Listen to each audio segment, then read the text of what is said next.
Assalamualaikum warahmatullahi wabarakatuh. Alhamdulillahirabbil alamin.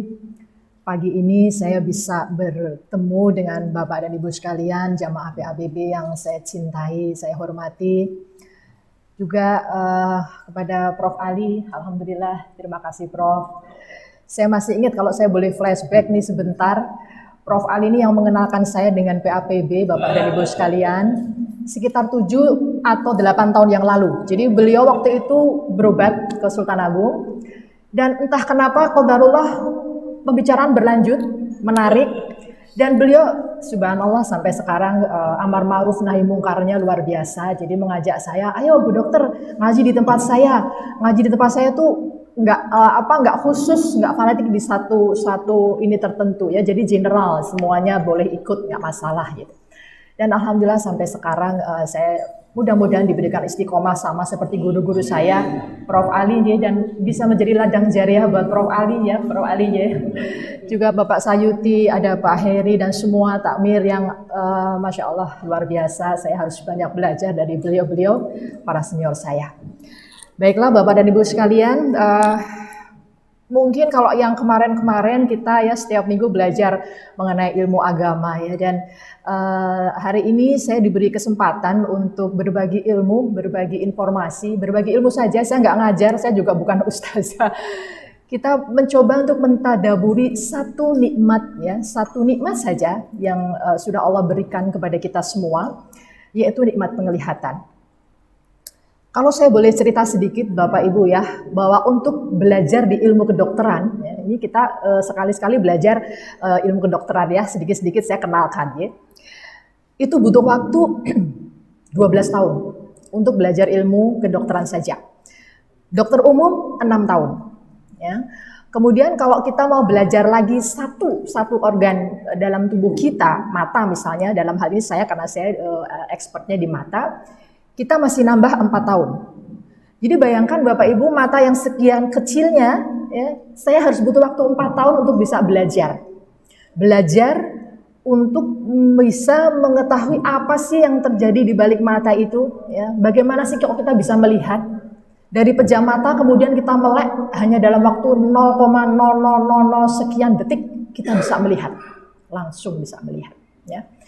Itu pun mata yang ini sudah saya gedekan ya Bapak, ini sudah sekian perbandingannya sudah gede banget nih. Saya senang kalau saya harus bawa peraga ya. Mata yang sedemikian kecilnya itu masih dibagi lagi menjadi 14 bagian ilmu. Jadi kalau kita masih mau belajar lagi mata, misalnya nih saya mau belajar mengenai saraf mata, saya masih harus nambah 2 tahun lagi. Jadi total saya belajar mata saja itu sekitar berapa? 6 tambah 4 tambah 2, 12 tahun. Itu baru satu Pak, Bapak Ibu ya. Belum kalau kita misalnya belajar THT, telinga, hidung, tenggorok, masih tambah lagi 4 tahun. Belum belajar kepala ya, isi kepala, otak paling tinggi ya, paling luhur ya, paling mulia, masih tambah lagi. Belum lagi belajar ilmu jantung, ilmu paru, ilmu ginjal, ilmu segalanya. Habis umur kita hanya untuk belajar ilmu yang menerangkan apa sih yang telah Allah berikan pada kita. Habis ilmu kita Pak, habis umur kita ya. Jadi nggak cukup waktu kita untuk yang lain-lain, hanya untuk belajar organ-organ di dalam tubuh kita yang sudah Allah ciptakan dengan sempurnanya. Jadi ini hanya bayang sih bahwa ternyata begitu besar sekali, begitu agung sekali Allah menciptakan ya. Dan rasa-rasanya menurut saya nikmat yang paling enak tuh nikmat sehat ya Pak, ya Bu ya. Begitu kita diambil salah satu aja nikmat sehat kita, sariawan misalnya, aduh makan apa-apa aja udah nggak enak. Begitu kita dicabut penglihatan kita, ya, coba kita bayangkan kita merem ya, nggak usah lama-lama deh, semenit aja, nggak bisa ngapa-ngapa Pak, kita nggak berdaya, ya, kemana-mana harus dituntun, ya, kemana-mana harus meraba-raba, ya, jadi betul-betul, jadi kalau sehat ini rasanya enak aja, biasa aja. Nah ini kadang-kadang memang betul kalau kita harus bersyukur setiap saat, setiap detiknya atas semua nikmat yang telah Allah berikan pada kita, ya. Nah pagi ini saya ingin belajar saja, kita sharing belajar bareng ya. Jadi ada keterbatasan waktu juga, nggak mungkin saya 4 tahun belajar harus saya berikan dalam waktu berapa puluh menit saja. Jadi baik ya, sebelum kita tahu ya apa sih sebetulnya mata itu, apa yang mesti kita tahu ya. Allah menciptakan organ mata itu tidak hanya mata gelondong begini aja Bapak Ibu ya. Jadi ada organ-organ pendukung. Ya, ada kelopak mata, kemudian ada bulu mata ya. Dan kelopak mata itu sebetulnya adalah satu fungsinya selain untuk melindungi bola mata kita, kemudian juga untuk memberikan bentuk kepada mata kita.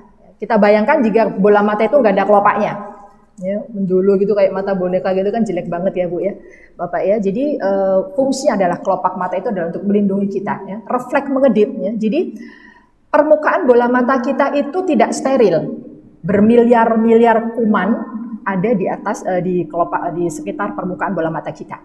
Makanya ada beberapa pasien saya, ini saya sekalian sharing juga dengan pasien saya, Dok, saya punya kebiasaan itu merimbang. Ya, suka ngerimbang mata saya dengan air sirih gitu ya. Itu bagaimana Dok? Gak perlu Bu, gak perlu Pak sebetulnya. Karena Allah itu sudah menciptakan suatu sistem atau mekanisme pertahanan untuk melindungi permukaan bola mata kita. Ya, jadi air mata kita yang diciptakan oleh Allah melalui kelenjar air mata, itu dia sudah mengandung enzim-enzim, lisozim yang dalam hal ini ya, yang berfungsi sebagai antibakteri. Ya, jadi nggak perlu kita merimbang-rimbang kemudian pakai air sirih begitu ya. Ya itu malah jadi nanti malah bermasalah. Nanti kalau misalkan airnya nggak steril bagaimana? Ya, jadi enzim-enzim di dalam air mata itu sudah cukup untuk melindungi permukaan bola mata kita. Ya, kemudian refleks mengedip itu juga untuk membasahi permukaan permukaan dari bola mata kita itu supaya harus selalu basah. Ya, kalau enggak nanti kuman gampang nempel, nah bisa menyebabkan terjadi infeksi begitu ya. Itu baru kelopak Pak. Kemudian berikutnya adalah otot. Ya, otot bola mata. Kita tahu bahwa otot bola mata kita itu ada 6 bagian, ada 6 otot. Ya. Otot inilah yang kemudian menggerakkan bola mata kita itu, dia bisa ngelirik ke kanan, ngelirik ke kiri gitu ya, lihat ke atas, lihat ke bawah. Ya. Begitu salah satu otot itu tidak berfungsi, ya, maka akan juling. Ya, jadi tidak terjadi keseimbangan gerak. Jadi kanan dan kiri itu sama Pak. Jadi fungsinya sama. Kalau kanan ya gerak kanan semua, kalau kiri gerak kiri semua. Atas semua atas. Nggak ada yang satu kanan satu kiri nggak. Semua matching sama. Ya. Tapi begitu ada kelainan, salah satu otot itu tidak berfungsi, maka bisa menjadi juling. Kalau bahasa kerennya, bahasa kita tuh strabismus ya. Itu memang harus ada penyebabnya banyak ya, penyebab dari juling itu banyak.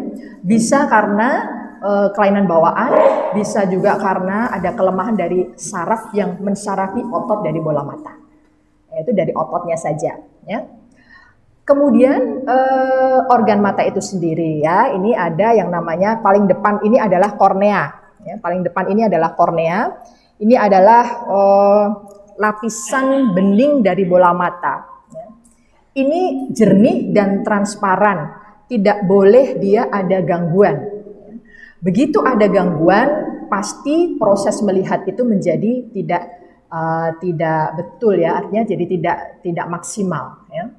Jadi ketika mata kita membuka, ya, mata itu akan langsung melihat satu objek, ya, kemudian objek itu dia akan diteruskan ke ini retina, kemudian akan diteruskan ke saraf mata, dan saraf mata kemudian akan kontak ke otak, ya, otak yang bagian. Otak ini juga dibagi-bagi loh Pak Bu. Jadi otak ini ada otak yang ngurusi bagian penglihatan di belakang sini, ada lagi otak yang ngurusin bagian telinga, hidung, tenggorokan, ada lagi. Otak yang mengurusi bagian gerak, anggota gerak, tangan dan kaki ada lagi. Nah, kemudian setelah dihubungkan ke otak bagian penglihatan, kemudian oh iya, saya melihat ada HP di depan saya. Oh, saya melihat ada pintu di depan saya. Dan itu prosesnya sangat cepat. Begitu kita buka, 0,0 sekian detik, kita bisa langsung merespon. Ya. Ya, saya lanjutkan. Jadi ini adalah kornea, bagian dari bagian dari bola mata. Organ mata yang harus jernih dan transparannya, nggak boleh ada keluhan, nggak boleh ada kelainan. Yang sering terjadi ya dari pasien-pasien saya itu jika terjadi infeksi di daerah kornea ini, ya entah kena serpian daun atau kecocok apa gitu, kena sabetan tali ya, yang paling sering itu para petani ya, ketika dia sedang bertani itu kemudian kena serpian gabah atau daun gabah itu sangat infeksius ya. Itu kalau udah kena di sini Pak, itu namanya borok, kalau kita bilang borok tapi boroknya di kornea, di jaringan ini susah sekali sembuh ya, karena memang daerah ini tidak ada pembuluh darah. Sementara obat itu bisa masuk, bisa terserap dengan baik jika ada pembuluh darah di situ. Jadi kalau sudah ada luka di daerah kornea ini, lukanya itu akan menimbulkan bekas, nggak bisa hilang. Kalau ada bercak putih, infeksinya sudah sembuh nih. Nah, tapi bekas putihnya itu nggak bisa hilang. Ya, jadi dia akan ada terus, ya, seumur hidup ada terus. Dok, gimana nih dok? Saya udah enak nih, infeksi saya udah nggak ada, udah nggak merah, nggak sakit, nggak cepat-cepat, tapi kok masih buruk ya? Iya pak, karena apa? Karena luka di daerah bapak ini, daerah kornea namanya lapisan benih ini, dia nggak akan hilang, itu akan dibawa terus gitu. Nah terus gimana dok kalau saya pengen bisa lihat kembali secara normal? Ada satu alternatif dengan operasi cangkok mata. Ya. Jadi yang namanya cangkok mata itu jangan dibayangkan sak gelondong begini dicangkokkan semua gitu. Enggak. Jadi namanya istilah cangkok mata itu hanya korneanya saja. Jadi kornea orang donor mata ya, namanya donor mata itu hanya korneanya ini saja yang kita ambil. Ya, kita ambil, jadi orang meninggal nih, kemudian korneanya kita ambil, kita operasikan, kita tempel di pasien tersebut. Jadi korneanya dia diambil, yang ada putih-putihnya, kemudian kita ambil ini ya. Dan itu operasinya tidak bisa ditanggung BPJS Pak. Jadi saya langsung aja. Biaya berapa sih Bu? Kalau operasinya bisa ditanggung BPJS sekitar 6 sampai 7 juta. Tapi yang susah itu adalah donornya. Jadi donor mata itu agak susah carinya, baik itu malah kita itu seringnya itu dapat ya, kalau ini pengalaman di Rumah Sakit Sultan Agung, kita sering dapat itu donornya justru dari luar negeri, dari Filipina, dari Thailand, dari Nepal, dari Vietnam, dari Indonesia sendiri malah jarang. Ya. Jadi orang Indonesia sendiri kayaknya sepertinya kalau diambil bola matanya itu untuk didonorkan pada orang yang lebih membutuhkan itu masih belum ya. Makanya kita di dokter mata sedang menggerakkan ayo jadi donor mata karena ini akan jadi pahala jariah sebelum hidup orang tersebut ya. Jadi justru dari luar, dan donor itu sekitar 15 sampai 20 juta. Jadi total biaya untuk operasi kornea ini saja hampir 30 juta. Nah itu yang sampai sekarang pun BPJS belum bisa membantu.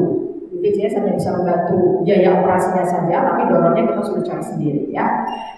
Makanya kenapa angka kebutaan di Indonesia masih tinggi ya, salah satunya karena ini ada kelainan di kornea ini yang tidak bisa diperbaiki sampai dengan tuntas ya. Oke, ini kornea ya. Berikutnya adalah organ yang berikutnya adalah iris Pak. Nah, ini adalah iris yang berwarna kecoklatan. Kalau kita orang Indonesia itu warnanya coklat ya. Kalau di luar negeri macam-macam, ada yang biru, ada yang hijau, ada yang abu-abu gitu ya.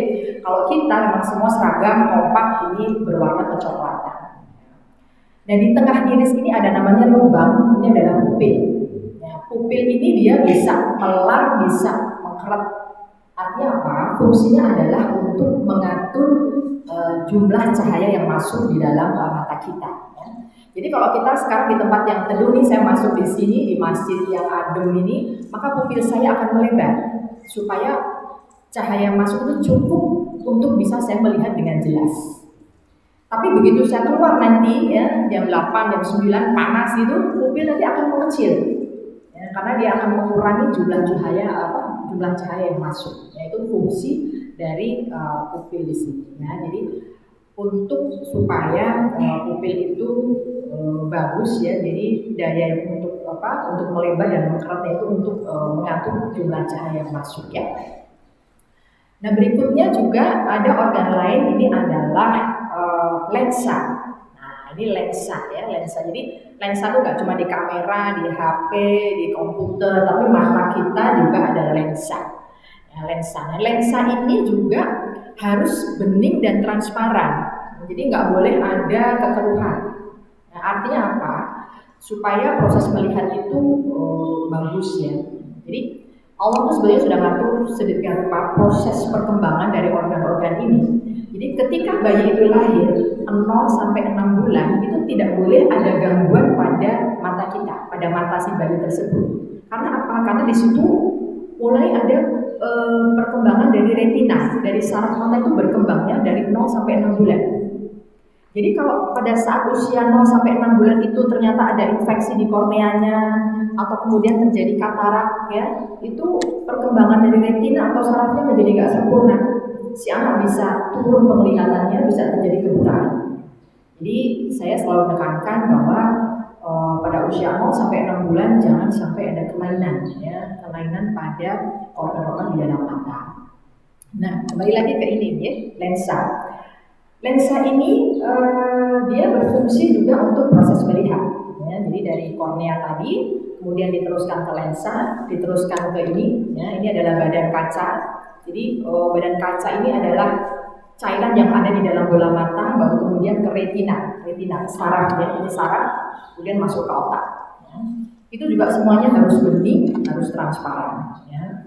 Nah, kembali kita lihat bahwa lensa ini ya, kelainan apa yang bisa timbul pada lensa ini, yang mungkin populernya kita mengatakan katarak ya, paling banyak ya, saya rasa Bapak dan Ibu sudah tahu semua ya. Dan katarak itu adalah suatu penyakit yang terjadi pada ini, pada lensa mata kita menjadi kekeruhan ya, ada timbul kekeruhan. Dan katarak itu tidak hanya timbul pada orang tua, jadi pada bayi pun juga bisa terjadi katarak. Jadi pada semua usia bisa. Mau dia bayi ya, lahir jebrol 3 bulan, saya pernah operasi bayi katarak usia 2 bulan sudah katarak. Kemudian juga pada usia muda juga bisa, dan paling banyak itu pada usia tua memang. Ya. Dan kenapa dong kok bayi bisa terjadi katarak? Nah ini, jadi kadang-kadang ya, ketika pada saat usia kehamilan ada yang namanya infeksi torsi. Torsi itu singkatan Pak. Jadi infeksi karena toxoplasma, infeksi karena herpes, infeksi karena rubella, infeksi karena cytomegalovirus. Jadi itu adalah kumpulan dari infeksi virus-virus yang bisa menyebabkan kelainan pada mata. Ya, salah satunya adalah katarak. Jadi sekarang ini banyak ya, kalau kita di kota-kota besar itu dokter-dokter kebidanan, dokter-dokter kandungan itu sering menyarankan kepada ibu-ibu yang baru hamil untuk periksa laborat untuk mendeteksi ada tidaknya virus-virus tadi. Karena memang dia kalau terdeteksi si ibu itu ada infeksi tersebut, maka risiko terjadi kelainan di mata itu lebih besar dibandingkan mereka yang tidak terdeteksi adanya virus tersebut. Nah, di mata tadi bisa menyebabkan katarak tadi. Ya, jadi katarak ini bisa timbul pada semua usia. Selain pada bayi, bisa juga pada orang-orang yang mereka mempunyai penyakit diabetes mellitus, ya, penyakit kencing manis. Itu juga mempunyai faktor risiko yang lebih besar terkena penyakit katarak dibandingkan mereka yang tidak menderita diabetes mellitus. Ya, jadi lebih cepat dia terkena katarak. Berikutnya lagi, katarak juga bisa disebabkan karena aging proses, karena faktor usia ya. Tapi bukan berarti bahwa semua orang tua itu pasti katarak, tidak. Ada faktor-faktor yang lain juga. Dan yang paling banyak sebetulnya adalah paparan sinar matahari. Ya, jadi sinar ultraviolet itu yang ada di dalam sinar matahari itu dari jam 9 sampai jam 3 sore itu resiko untuk menyebabkan kerusakan pada organ lensa ini besar. Jadi risiko terjadi katarak lebih besar. Ya. Contohnya misalnya pada para petani yang di sawah atau para nelayan, ya, yang mereka banyak beraktivitas di luar. Nah, makanya saya sering memberikan saran kalau mau aktivitas di luar pada jam 9 sampai jam 3 sore itu pakai pelindung, pakai kacamata sunblock, kacamata apa ya yang bisa melindungi, memproteksi dari luar supaya tidak langsung kena ultraviolet ya. Kemudian katarak ini apakah bisa disembuhkan? Ya, karena ada memang beberapa penyakit di bagian mata itu yang bisa disembuhkan, bisa juga tidak. Ya, tapi kalau katarak ini insya Allah bisa sembuh 100%. Ya, karena apa? Sekarang dengan berjalannya teknologi Pak, jadi ilmu mata itu tidak stagnan. Saya pikir juga nggak cuma ilmu mata aja, semua ilmu itu juga dia akan berkembang, akan mencari lagi. Ada alat yang baru, manusia akan berpikir lagi, ditemukan lagi alat baru, begitu terus ya. Di bagian mata pun juga demikian. Ya. Kalau dulu operasi mata itu harus nunggu sampai benar-benar putih, sampai benar-benar matang dulu ya. Jadi orang itu sampai harus dituntun, ya. Jadi harus benar-benar coklat nggak kelihatan tuh baru bisa dioperasi.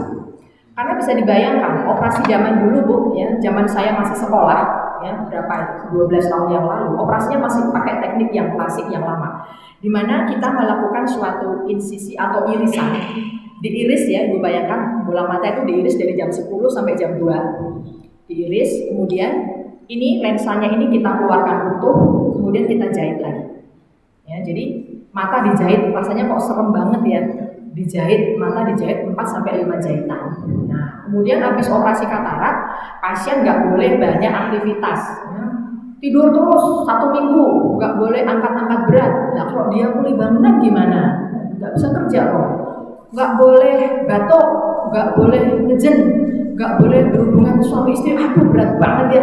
Jadi rasanya nggak mungkin ya. Jadi manusia tuh nggak bisa nih. Kita mesti belajar lagi. Ini ada suatu teknik lagi yang bisa lebih nyaman ke pasien, ya lebih enak ke pasien. Ya. Jadi sekarang sudah ada teknik operasi yang lebih canggih Bu. Jadi dengan sistem VECO, ya kalau saya bilang VECO emulsifikasi atau kalau masyarakat bilang operasi ini Sultan Agung nganggo laser gitu ya. Jadi bukan laser sebetulnya, tapi getaran ultrasonik. Jadi dengan ya laser lah boleh lah Bapak ya.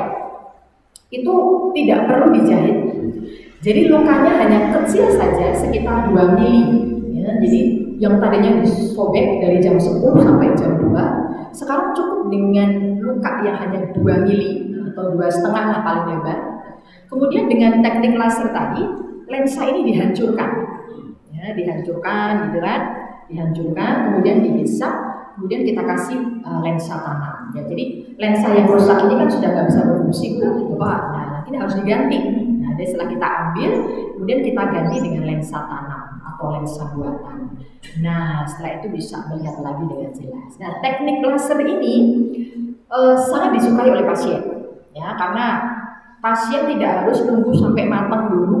Ya, jadi seberapa pun derajat ketipisan dari kataraknya itu bisa langsung dilakukan operasi.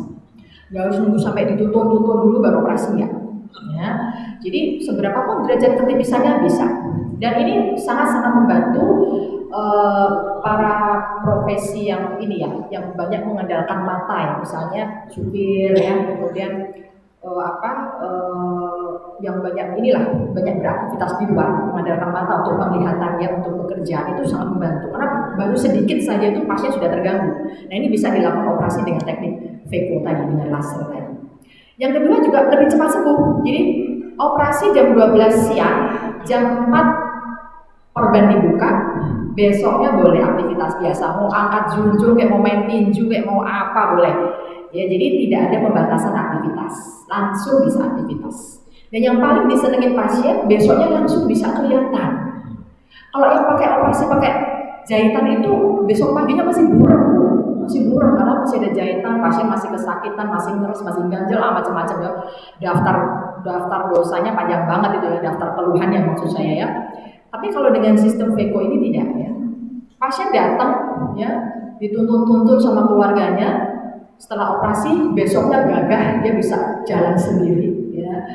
Masuk ke ruang praktek saya. Assalamualaikum Bu Dokter. Alhamdulillah saya sudah bisa melihat. Alhamdulillah itu senang. Wah, ternyata dokternya cantik ya. Jadi pasien nggak bisa lihat kemarin karena menurun ya. Jadi begitu. Lebih banyak keuntungannya kalau pada operasi dengan menggunakan sistem VECO ya. Cuman memang begini Bu, ada harga, ada uang, ada harga ya, gimana Bu? Honorgo, honorupo. Jadi operasi dengan teknik VECO ini memang lebih mahal dibandingkan dengan teknik operasi yang masih konvensional ya, masih klasik dengan menggunakan jahitan tadi ya. Kalau dengan jahitan sekitar 3,5 juta ya, itu bisa bisa operasi dengan teknik itu. Tapi kalau dengan teknik laser itu 2 kalinya sekitar 7 sampai 8 juta. Tapi alhamdulillah BPJS sudah bisa menanggung semuanya. Jadi operasi laser baik dengan sistem jahitan atau dengan sistem VECO itu semua bisa ditanggung dan pasien tanpa harus mengeluarkan uang sepeser pun ya. Ada beberapa jamaah yang sudah operasi juga di Sultan Agung ya, dengan saya itu ada beberapa juga ya. Jadi alhamdulillah semua bisa ditanggung dengan BPJS ya. Ya. Itu katarak ya, itu yang paling banyak yang mungkin dari kita yang usia yang sudah senior ini ya, kalau udah mengeluh, Mas saya kok udah kabur-kabur ya, jadi seperti melihat awan, seperti ada yang menutup. Nah itu kita jangan-jangan gejala awal katarak ini ya. Jadi lain-lainnya nggak apa-apa, nggak merah, nggak ini ya, tapi tiba-tiba merasa kabur. Dan ini memang tidak langsung mendadak ya. Kalau katarak itu biasanya pelan-pelan, gejalanya pelan-pelan ya, kabur-kaburnya tuh pelan-pelan. Sebulan, 2 bulan, kadang sampai setahun itu baru mulai terganggu ya. Kecuali kalau dia tadi pasien tersebut dia memang mengidap diabetes mellitus, apalagi kalau diabetesnya tidak terkontrol, wah itu cepat banget. Kadang hitungan bulan aja dia udah katarak ya. Kemudian selain dari faktor usia juga, katarak juga bisa timbul karena faktor kecelakaan misalnya. Orang kecelakaan kebentur matanya ya, tadinya nggak apa-apa, nggak katarak, 3 bulan kemudian periksa katarak, itu bisa. Ya, karena ini adalah organ yang memang paling mudah, paling sensitif kalau terjadi kelainan ya, ada benturan. Nah, itu ya. Kemudian yang penyakit lainnya yang berikutnya adalah, ini adalah badan kaca. Ini saya yang paling sering aja ya, kita yang sudah senior di atas 50 tahun itu adalah katarak, kemudian mungkin ada infeksi di daerah kornea dan juga kelainan di saraf. Nah, dari kelainan-kelainan mata yang ada itu yang paling susah disembuhkan kalau sudah melibatkan saraf penglihatan. Semua kelainan mata yang melibatkan saraf penglihatan itu tidak bisa sembuh. Saya agak susah, makanya kalau saya menjumpai ada kasus ya pasien datang dengan dengan keluhan mata kabur, cekot-cekot ya, kemudian setelah saya periksa, kok sarafnya kena ya, ini glaukoma ini. Glaukoma itu adalah salah satu contoh, saya berikan salah satu contoh ya. Glaukoma itu adalah salah satu kelainan pada saraf mata yang penyebabnya adalah peningkatan dari tensi bola mata. Jadi bukan tensi badan, ya, tensi bola mata. Jadi bola mata ini juga ada tensinya, Pak, ada tekanannya. Kita ukur ya. Jadi itu kalau tensi bola mata, jadi kita bayangkan saja bola mata kita itu seperti bola, di dalamnya ada cairan. Kalau jumlah cairannya itu terlalu banyak, maka dia akan menekan dinding-dinding dari di dalam bola mata tadi. Kita tahu bahwa dinding dalam bola mata itu isinya ribuan saraf. Dia tertekan begitu lama-lama menjadi mati. Nah, kalau sudah terjadi kematian saraf tadi, sudah susah, nggak bisa lagi balik normal lagi. Walaupun tensi bola mata itu sudah terkontrol, tapi sarafnya sudah kadung rusak, nggak bisa normal lagi. Ini yang sering terjadi, yang kadang-kadang saya tuh harus memberikan edukasi, memberikan pengertian kepada pasien tuh, waduh susah banget Bapak Ibu ya. Mereka datang, pasien datang kan inginnya sembuh, inginnya bisa melihat lagi. Ya. Dok bagaimana dok, saya sudah operasi 2 kali kok masih tetap nggak bisa lihat. Padahal dari awal kita sudah bilang Pak, Bu, operasi ini tidak untuk memperbaiki penglihatan Bapak dan Ibu. Operasi ini hanya untuk mengontrol supaya tensi bola mata ibu itu tidak tinggi terus. Jadi Bapak Ibu nggak cekot-cekot terus, nggak pegel terus. Ya. Tapi karena sarafnya sudah kadang rusak akibat tensi bola mata yang tinggi itu dan berlangsung sekian lama, nggak bisa normal lagi walaupun tensi itu sudah terkontrol. Kita ada operasi nih, ya. Tapi pasien tuh kadang-kadang harapannya tinggi Pak. Mereka datang berobat ingin sembuh. Jadi itu saya betul-betul harus menyiapkan mental saya juga kalau bertemu dengan pasien-pasien yang jadi kelainan saraf ya. Agak stres juga saya Pak. Kalau yang katarak saya senang banget Pak. Datang tuntun besok paginya dia jalan sendiri. Wah saya baru lihat CM-nya aja, belum lihat pasiennya udah senang ya. Tapi begitu pasien yang glaukoma, pasien yang sarafnya kena itu baru lihat statusnya aja udah ya Allah gimana ya. Jadi, harus memberikan edukasi, harus memberikan pengertian kepada pasien itu yang agak susah. Ya, jadi pasien ingin bahwa kembali sempurna lagi. Ya, jadi beda Pak stresnya Pak. Kalau saya menghadapi pasien yang dari kecil sejak lahir dia buta, kemudian dia berobat, ya itu saya lebih senang Pak, karena dia belum pernah melihat dunia. Yang susah itu tadinya bisa normal, bagus, tiba-tiba dia judge divonis buta, nggak bisa melihat.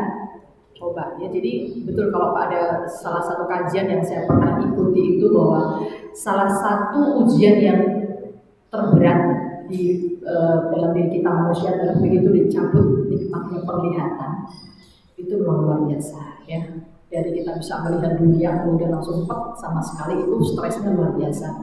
Pasien bisa kadang nangis terus, asal ketemu nangis terus sama saya karena ingin dikembalikan, dan Bu nggak bisa Bu, Allah semua yang atur Allah semua, saya hanya sebagai perantara. Ya, jadi memang agak susah, paling susah kalau ada menjumpai kasus-kasus kelainan di mata yang penyebabnya adalah sarafnya. Jadi saraf itu kalau udah rusak, sudah mati ya sudah. Adapun operasi yang dilakukan itu hanya untuk menjaga supaya ini aja, supaya tadi kalau salah satu contoh dari penyakit glaukoma ya tensinya menjadi normal aja, tensi bola mata itu, jadi tidak bisa untuk mengembalikan lagi ke penglihatan. Ya, kemudian ada lagi satu lagi penyakit yang sering juga diderita oleh kita nih orang-orang sepuh ya, saya juga sudah sepuh. Jadi itu contohnya adalah dry eye, mata kering, sindroma mata kering. Jadi biasanya pada usia-usia di atas 50 tahun itu sering sekali, Dok, mata saya kok ini ya, sering ganjel, ngeres, ngerocos, baru baca Iqra, baru baca satu juz aja nggak sempet, satu juz nggak bisa, udah gampang capek di mata. Ya, jadi yang memang itu sebetulnya fisiologis ya. Pada orang-orang yang sudah berusia lanjut ya di atas 50 ya dalam hal ini, maka terjadi penurunan fungsi organ. Kelenjar air mata itu dia fungsinya untuk memproduksi air mata itu dia sudah mulai berkurang. Akibatnya apa? Akibatnya pelumas ya tadi air mata yang diproduksi tadi menjadi berkurang. Nah kalau berkurang ya akibatnya apa? Bola matanya menjadi gampang kering. Ya, cirinya apa Pak? Bangun tidur rasanya kok nggak bisa melek ya? Kalau melek itu berat banget, sepet banget ya. Kadang keluar kotoran. Nah itu ciri-cirinya begitu. Ya. Atau kemudian gampang merocos, sering keluar air mata. Katanya mata kering kok malah merocos Dok? Ini harus nggak kering nih Dok saya Dok, malah justru banyak air mata keluar. Jadi logikanya begini, ketika produksi air mata itu menjadi kering, ya, kemudian jumlah air matanya menjadi kering juga karena produksinya berkurang, maka permukaan dari bola mata kita menjadi gampang kering. Akibatnya apa? Begitu kena angin, panas, debu, kipas angin itu dia gampang iritasi, mudah iritasi ya. Nah kalau mudah iritasi itu akan menyebabkan respon tubuh itu dia akan memproduksi air matanya menjadi berlebih. Nah makanya jadi merocos ya. Nah itu ada solusi ya, kita bisa berikan obat-obat tetes mata yang berfungsi sebagai pelembab, sebagai pelumas ya. Cuman begini, ini lagi-lagi ke pasien juga ya. Saya udah pakai tetes botol ini udah satu becak Mak, kok nggak sembuh-sembuh ya ini ya, udah banyak sekali nih botolnya saya simpen kok nggak sembuh-sembuh. Bu, Bapak yang saya hormati, ini penyakit ini ya, kelainan ini, dry eye atau mata kering ini ada kaitannya dengan usia. Ya, jadi kalau kita udah usia ya nggak bisa sembuh sendiri, nggak bisa. Jadi memang kita sudah setting bahwa obat-obat ini aman dipakai setiap hari dalam jangka waktu yang lama. Jadi nggak masalah. Gimana Dok kalau nanti ketergantungan misalnya? Nggak apa-apa. Kalau ketagihan nggak apa-apa. Itu memang obat itu sudah kita sesuaikan komposisinya sudah sama dengan air mata kita. Jadi ditetes setiap hari, 3 kali sehari, 4 kali sehari untuk melumasi itu boleh, nggak masalah. Ya. Itu jadi kalau untuk yang mata kering ya yang paling banyak saya hanya belajar dari pengalaman sehari-hari, dari praktek sehari-hari. Kalau usia-usia kita di atas 45 tahun itu 50 tahun yang sering dikeluhkan adalah itu mata kering, kemudian katarak, kemudian ada lagi adalah glaukoma dan penyakit pada saraf ya. Tapi memang penyakit-penyakit tersebut tetap bisa kita kelola, kita lakukan pengobatan gitu ya. Hanya memang tidak semuanya bisa sembuh 100% Mbak ya. Kalau yang katarak insya Allah bisa selama tidak ada kelainan di sarafnya. Yang kadang-kadang yang sering terjadi itu pasien takut Mbak. Saya nggak mau operasi ya, tetangga saya operasi kok malah buta gitu ya. Jadi kenapa ya setelah operasi kok malah jadi buta ya. Banyak sekali persepsi di masyarakat bilang seperti itu ya. Jadi bukan operasinya yang menyebabkan kebutaan, karena banyak faktor yang bisa menyebabkan itu. Misalnya sebelum operasi memang sudah ada kelainan di sarafnya, sudah ada kelainan di ini, ada kelainan lain di bagian mata ya memang tidak bisa sembuh sempurna. Ya. Atau mungkin selama perjalanan proses penyembuhan itu terjadi infeksi. Ya, terjadi infeksi, justru infeksinya itu menyebabkan komplikasi yang berat, ya, nah itu yang bisa menyebabkan jadi kebutaan, itu juga bisa. Tapi kalau murni hanya sakit katarak, sarafnya bagus, operasinya di Sultan Agung, nah ini saya jadi promosi sedikit ya. Jadi insya Allah ya dengan sistem VECO tadi yang lukanya kecil tadi itu bisa lebih baik ya, bisa normal kembali. Cuman kalau yang sudah melibatkan saraf memang agak susah. Ya. Mungkin ini yang bisa saya sampaikan. Jadi kalau misalnya ada yang mau bertanya atau feedback mungkin mau aja, kami persilakan, masih ada waktu 5 menit ya Mbak saya.